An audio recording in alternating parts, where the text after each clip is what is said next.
Have people had some frightening experiences doing this? Well, that's one of the main things, is that people, they are afraid. They take them and they're afraid. Well, this is a fear that you have to get over. This is part of the recognition of self. It's one of the things they call it ego death. It's the death and rebirth of the ego. So when you watch your ego dissolve, that's a very scary experience for a lot of people. I talked earlier about the looking within. It's like in shamanism, we have the archetype of the one-eyed god, like Odin or Wotan, Wotanaz, Osiris. The eye, the Egyptian single eye. Well, it represents this concept of the one eye. If you have only one eye, you look out with one eye and you look in with one eye. Well, it's the one eye that looks within that's way scarier than your outer surroundings, because the recognition of what you are, it's an amazing thing. It's a universe exploding thing. It's a paradigm bashing thing when you start to really recognize and look at yourself. So, what would a medical doctor say if you went in and said, "Doc, I'm taking this mushroom because I'm going on one heck of a trip"? What would he say? Traditional medicine guy. Oh, he would probably say, "Oh no, you don't want that. You want to take Prozac. You want to take a selective serotonin reuptake inhibitor. You got to take this. We got to dumb you down, boy. We got to make you an idiot. We got to make you walk around like a zombie and watch TV all day." No. Of course, that's the type of stuff that they prescribe. If you want to ask what a doctor would do, I'd say that's probably exactly what they would do. Oh, we need to give you something to mellow out. We need to relax you. You're too hyperactive. It's like when they take kids into the doctor. "Doc, man, my kid he's bouncing off the walls. Oh, we got to put him on Prozac right away. Let's get him on lithium. Let's give him some kind of a dumbed-down drug. Let's give him a selective serotonin reuptake inhibitor." And maybe all they have to do is stay away from sugar. You never know. Sure, yeah. Sugar is not good for kids. No, sugar is not good for anybody. It's not a natural substance that we would be putting in our bodies in the type of quantities that are available out there. Are there some people, though, James, that will do this, take these mind consciousness-altering plants and at least in the mind, never come back? Well, like fried? Well, that's possible. It's possible to have such an earth-shattering experience that you're changed permanently.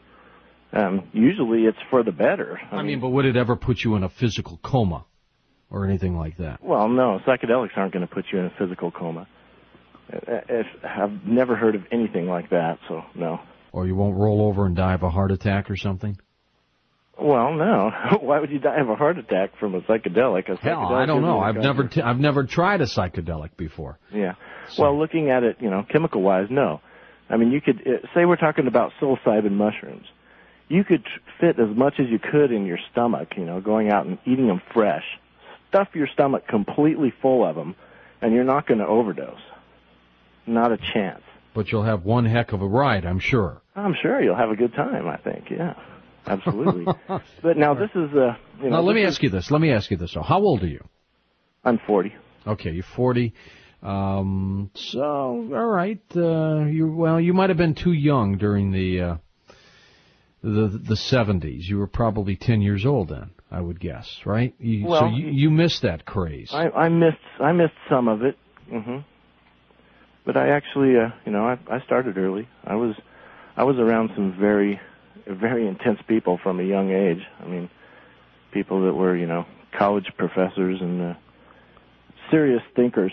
And these people know about that stuff, It's a common thing for people that really, especially people in secret societies. When you start talking about heavy people that are really into the deep study, and these people are hip to this stuff. They don't usually just talk about it, though. You mean the people in some of these secret societies, the Illuminatis of life, these people are doing this? Well, whether they're doing it or not, I don't know. But the information is available for them to seek out. It's just like anything else, but except for they have a better library. See, it's like us trying to search for stuff on the computer, and we're looking at the computer trying to find out some new and interesting things. Well, they've got like the double whammy Cray that's full of, megabytes and gigabytes of information, and they have access to it instantaneously through their libraries that these people have hoarded and confiscated over the years.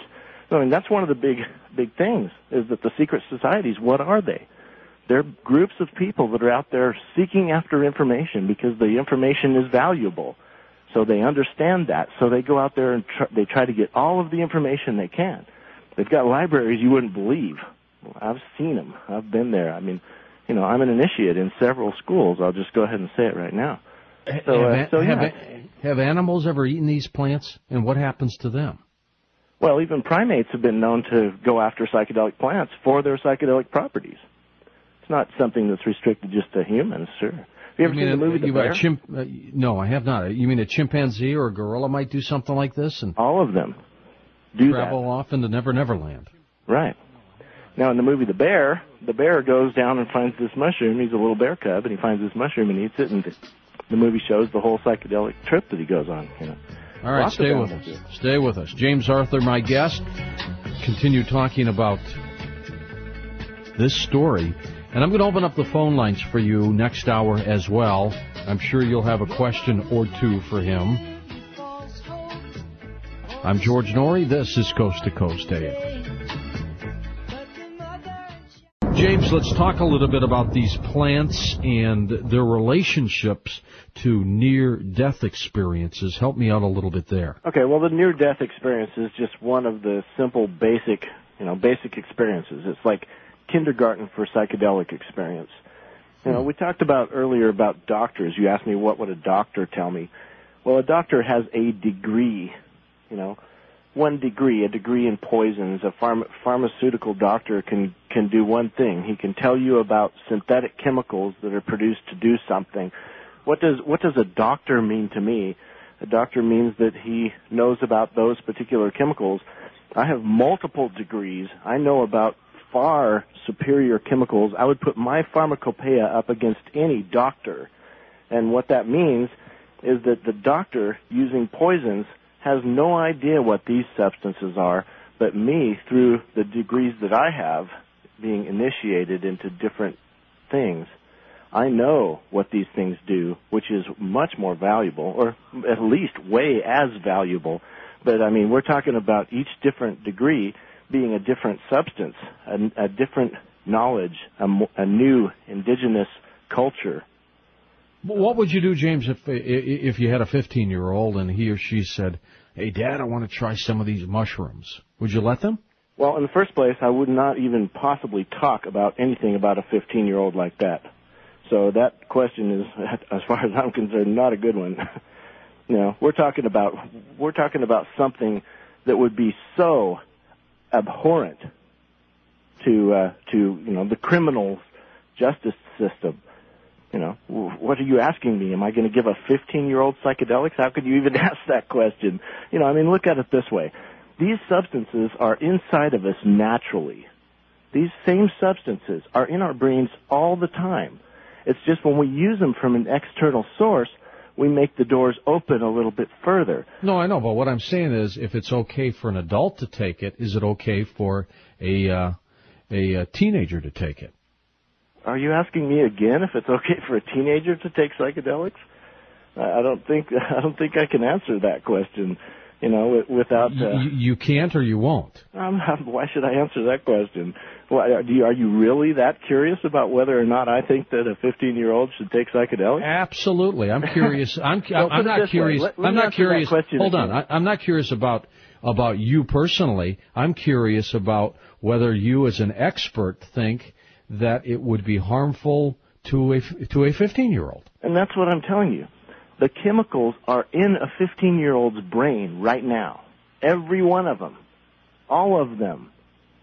They're natural. They're in your brains already. But I guess your answer is that, I assume then your answer means it wouldn't hurt them. Well, my answer is that it's no different. I mean, if you're taking something from an external plant source and you're eating it, or your brain is making it by itself, what's the difference?